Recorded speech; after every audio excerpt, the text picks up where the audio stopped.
Welcome to Wine Road, the wine, when, and where of Northern Sonoma County. I'm your host, Marcy Gordon, with Beth Costa, Executive Director of the Wine Road. Thanks to Ron Rubin, we're able to keep our podcast rolling along. The financial support of River Road Family Vineyards and Winery allows us to keep recording, keep sipping wine, and keep sharing stories with our listeners. Check out their website at riverroadvineyards.com and explore their Chardonnay, as well as a finely crafted Pinot Noir from the Russian River Valley. That's riverroadvineyards.com. And hey, thanks, Ron, for allowing us to make this show happen. Welcome to episode 212. Today, we have a very honored special guest, someone who's close to our heart, Miss Beth Costa, Oh my God. otherwise known as DJ Bethy Beth, back from the day. That's right. And Miss Bethy Beth is going to do some itineraries, fan favorite, and she's going to update us on what's happening in Cloverdale and Geyserville. Yes. What's happening, Beth? So they're so small, we put them together. But I live in Cloverdale, so I'm happy to talk about it. And I'm going to try to keep this like what you could kind of do in a weekend, or if you came up for 2 days or 3 days or whatever, and you can mix and match your plans. We like the mix and match. But I would book a room at the Pin Shower Inn, which is right, I'd like to say downtown Cloverdale, because that's kind of what there is. All of You're either in a residential area or Cloverdale you're downtown. It's small. But if you stay there, you could actually spend one day in Cloverdale without your car, just walking around town, because the Pin Shower is close And enough. that's a very dynamic, iconic building. It's beautiful. It's a huge, big, beautiful Victorian. It's right on a corner lot, and it's surrounded by, really cool gardens with lots of little sitting areas outside. So it's a Victorian bed and breakfast. So they offer an amazing breakfast, obviously. But if you want to explore a bit, you could head walking. You could head over to Plank Coffee and enjoy their outstanding breakfast sandwiches also with a little coffee. We love Plank. It is also great for lunch at Plank, either way. So if you're going to walk around, you could explore the Sonoma County Trading Company, which I just love. It's mostly locally produced products, little housewares, some jewelry, some clothing. They also have some vintage clothing in the back, which is cool. I go there and get my laundry soap because they have little refillable containers. So you get the laundry soap. It's all organic. I bring it back, when I need to refill my little container. It's great. There's also brand new in town. It's called North End Cloverdale. And they also have really beautiful clothing and accessories.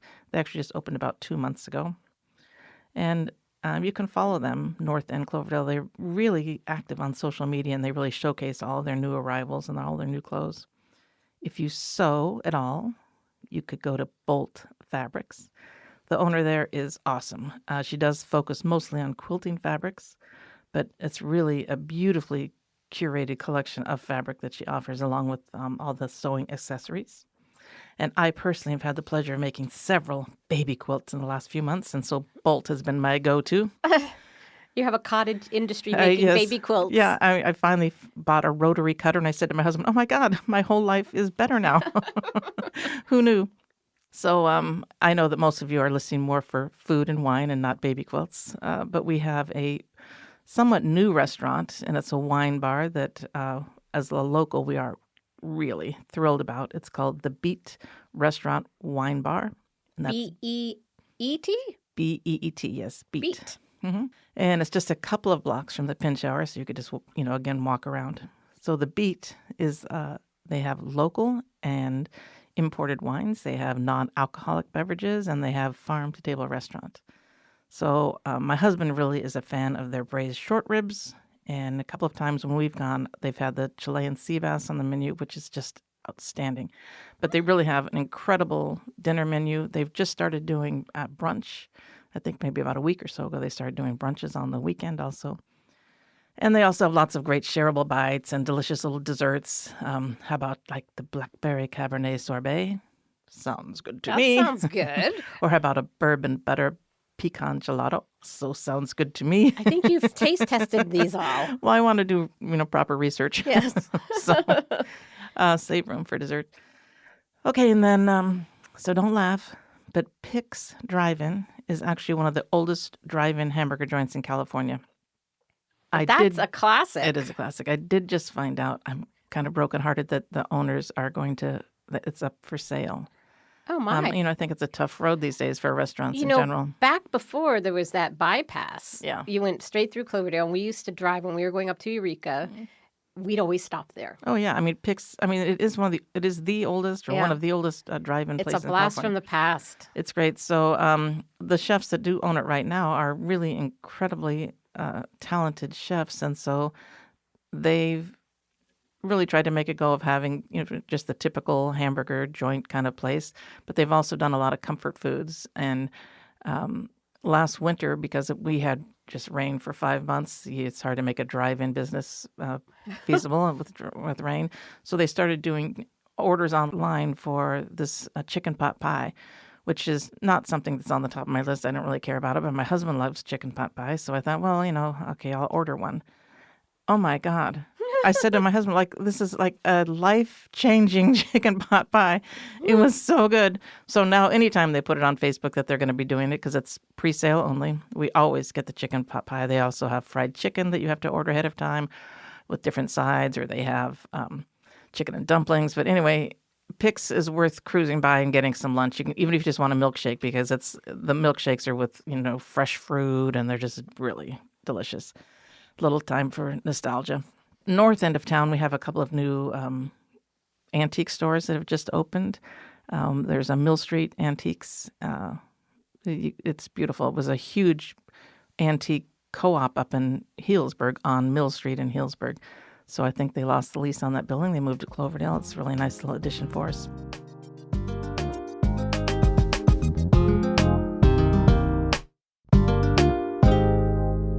So if you want more of a itinerary plan, if you arrived in Cloverdale, I would check into the Pin Shower, and you get there late in the afternoon. And for dinner, I'd walk over to Wolf House Brewing and just have a super casual dinner.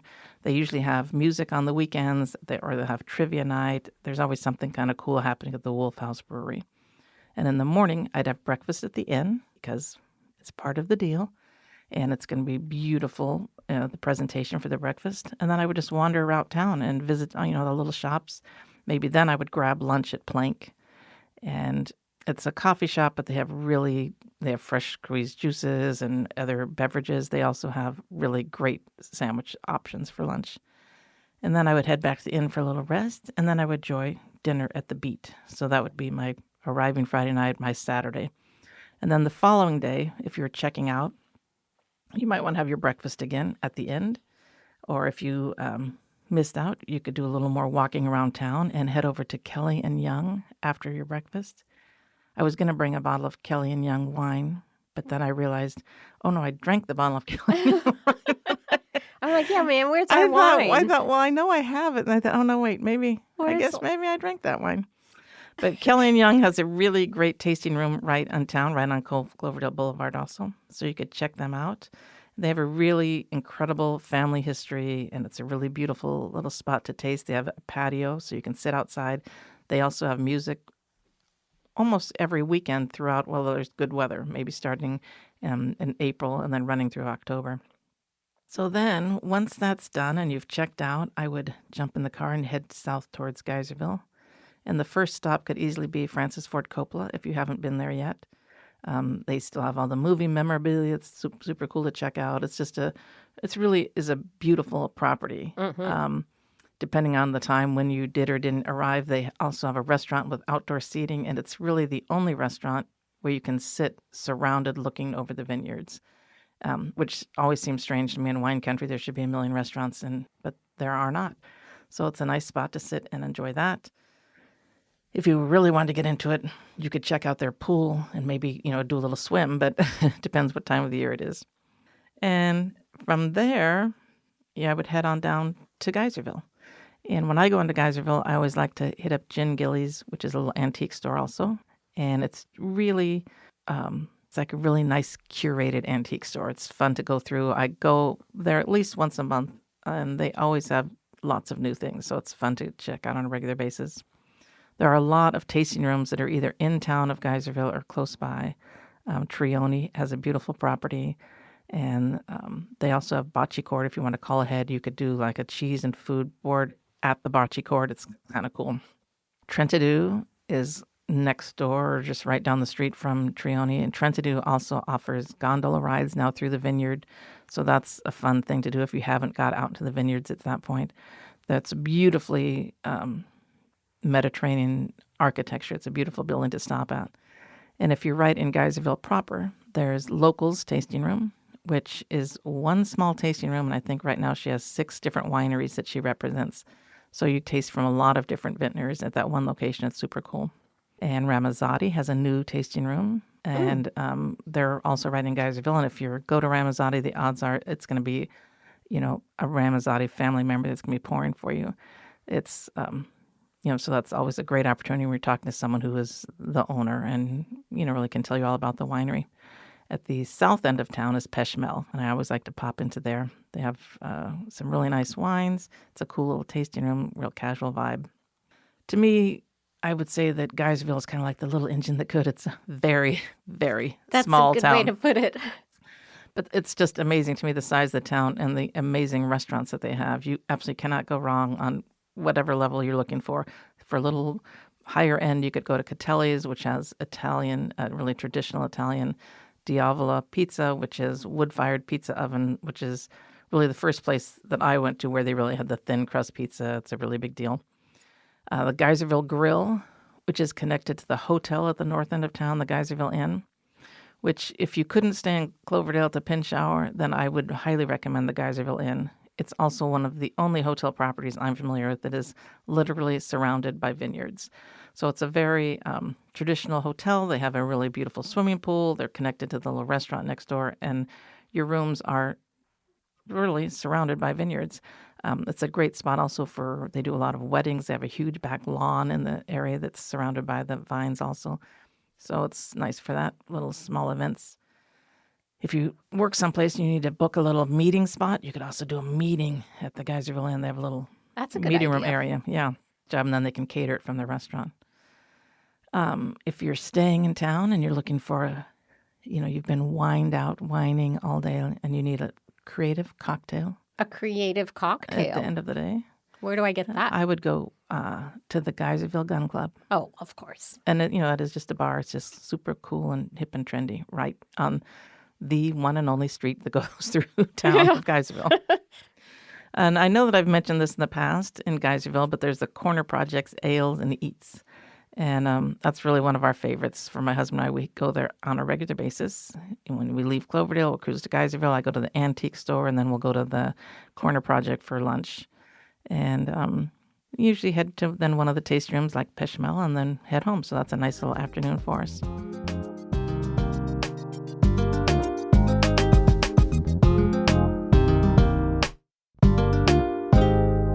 When we do head back home to Cloverdale, we also pull into the Cloverdale Nursery, which I want to mention because if you're here traveling, you probably don't want to buy some plants to take home.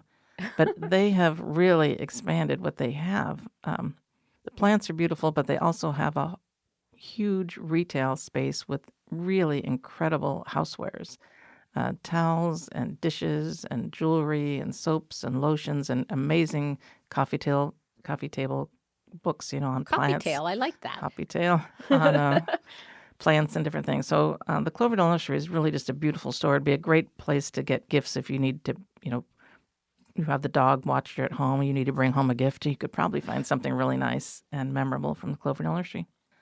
And then I would be remiss if I did not mention that in Geyserville, it's also the home of Cyrus Restaurant. And so you definitely would need reservations ahead of time for Cyrus. It's a Michelin-starred restaurant with chef Douglas Keane.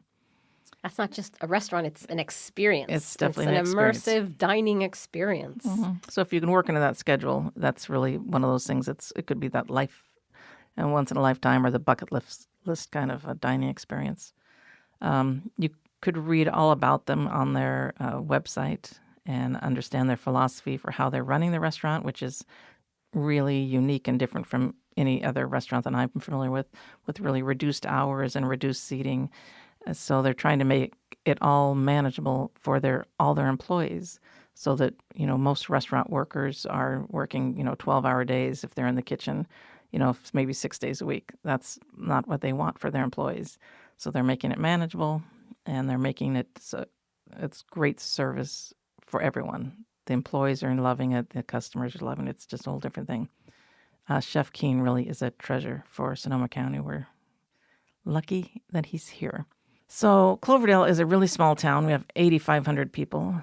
And Geyserville has a population of 1,000. So just so That you know what many. you're coming to see. Yeah. That's more than I thought. So these are not just like, huge thriving metropolises. These are for people who really want to come and shop, in the small town, really quaint communities. It's And not get that character of a small Yeah. town, which is really sweet. Yeah, that's not, shop-lined streets. It's just, little shops here and there and locally owned, and it's owners that are going to be in every place that you go to visit. And to me, that's just really a great experience. There's plenty to do, but you really have to be looking for the road less traveled. We would love to see you. So, when I first moved to Healdsburg 35 years ago, the population was 6,500, and now it's almost 12,000. So it's almost doubled in that amount of time. When I moved there, Time magazine had just published an article calling Healdsburg the dusty little hamlet. It's not dusty It was anymore. cute. No, it's not dusty anymore. I'd say that now Cloverdale has that mantra. That's the We are the dusty dusty little little hamlet now. We've taken that on.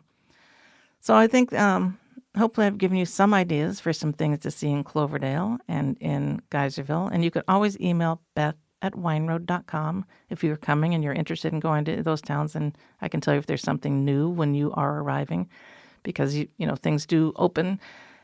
Marcy and I have learned the hard, painful way not to mention them too far in advance, because sometimes they don't open for months after Or that. years. Yeah. So there are some restaurants and some wine tasting in Cloverdale that have been looking like they were going to open any day now, but it has been literally months. So I would wait until I saw the whites of their eyes and knew what was happening.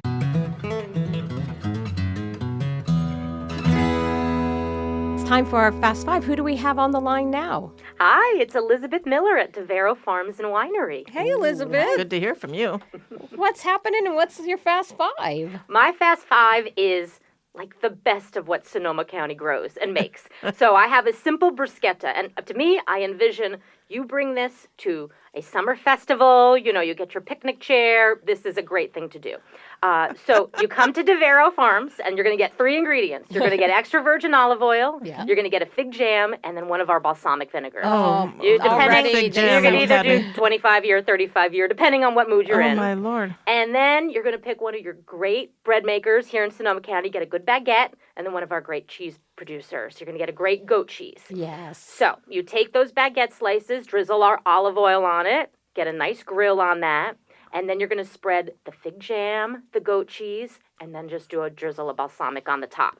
Now, if you want to be a little sneaky and break the rules and do a 6th ingredient, you could do a little prosciutto on top for your meat lovers. Oh, wow. As an option. And then that is ready to go. You put that in a cooler, you go see one of our summer music festivals. That's spectacular. There's my gosh. nothing like goat cheese and fig. I was going to say goat cheese and fig you jam. add the balsamic and then Yeah. the olive oil. Well, that is like it's a 5-alarm winner. It is a 5-alarm winner. Fast 5-alarm winner. That's awesome. It's DaVero. It's DaVero. This is the real thing. Well, thank you. We will put that in the was show great. notes. And it's perfect that you can get all the ingredients right there. That's So perfect. we'll link that up too. That's Thank right. you, Elizabeth. You're Thanks for welcome. calling.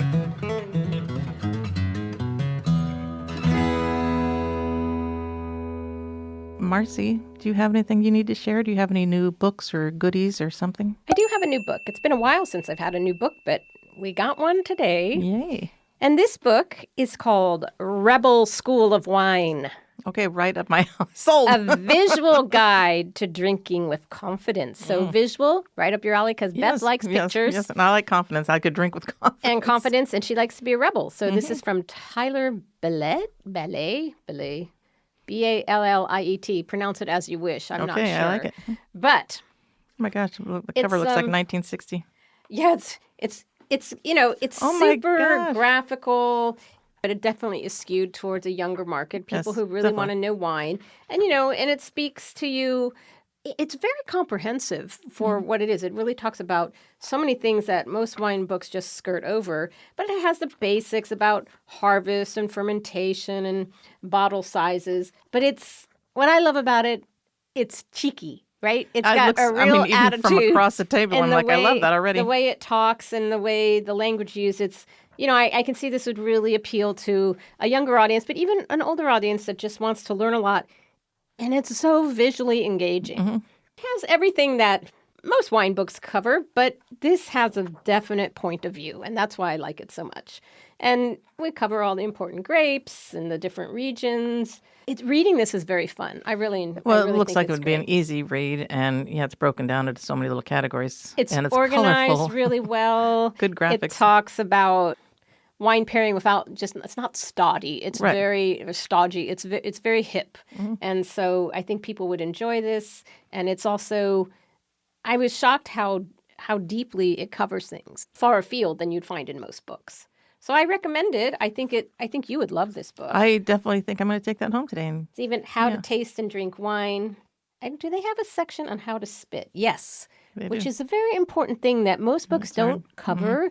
When you're tasting a lot of wine, you can't swallow and drink it all. You really need to know how to spit and not to be self-conscious about it, Right. and to be able to, spit confidently, because there's nothing like a feeble spit. You want to really be able to make it You got happen. to spit with meaning. It goes through the aromas and flavors, and I just thought they did a crack-up job on it. It's really great. I can tell you honestly from over here, I definitely am going to take that home with me tonight. So Rebel School of Wine, we'll Okay. put it in the show notes. With a photo of this cover is so great.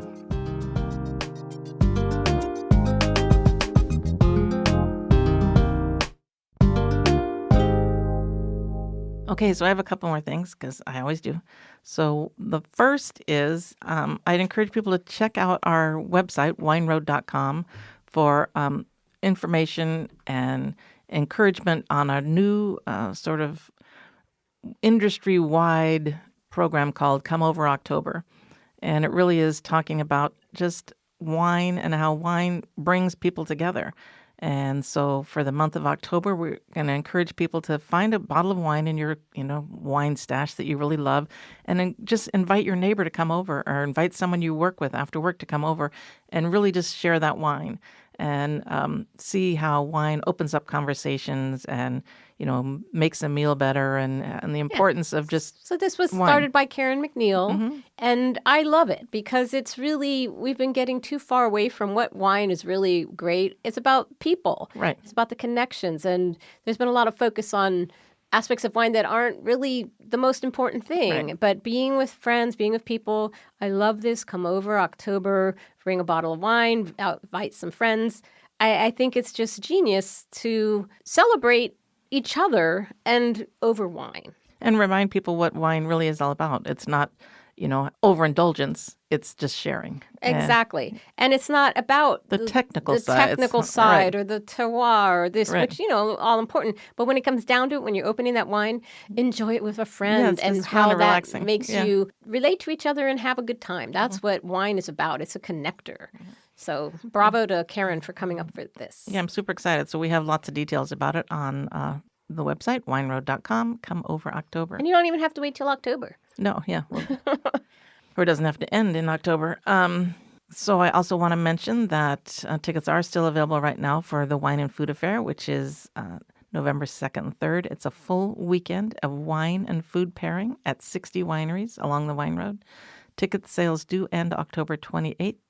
So if you are considering it, don't wait. There are no ticket sales at the door. So for the Wine Road, this really is our premier event of the year, with a focus on they pair tasty little bites with the perfect wine at each winery you visit. And then those recipes are online at wineroad.com. You can find all of our recipes actually from Wine and Food Affair. You can search back to different years if you've come, or different wineries that you love, and see what their recipes are. It is one of the best events. Well, it's super fun. a I mean, if premier there's event, some and- great pairing you loved and find the recipe online, you can recreate it. And you learn a lot, and you get to taste food. I just love that event, the energy of it. And people come, they'll come on girl trips. People really build their whole visit around that event, which Exactly. is a nice thing, kind of centers what you're going to do. Sometimes you come with a group and like, well, what are we going to do? Well, if you go Here's the build it plan. around the event, it's all kind of ready-made, and you can't beat that. It's super fun. So again, it's the Wine and Food Affair, November 2nd and 3rd. And then I think I just want to wrap up lastly. I know I always say one more thing, but this really literally lastly, I want to thank our presenting media sponsor for the Wine and Food Affair, which is Sonoma Magazine. And we will share their link in all of our show notes. And, we were able to really create these wonderful events because of different partnerships and sponsors. I also want to thank Pure Luxury Transportation, Stay Healdsburg, and Visit Santa Rosa. And links to all of those will be in our show notes. So that's it. Thank you to them for helping us make it all happen. So I hope I see you in Cloverdale. You'll see me. I'll be Oh, yeah, you forgot to mention the little path to your house if people want to have a up close and personal. Well, they have to email me if they want that. It costs extra, but, you'll probably see Beth just roaming the streets. It'd be Costa Home and Gardens. 2 plants and a cup of plain coffee in her hand. That's right. Okay, thanks for listening. Bye-bye.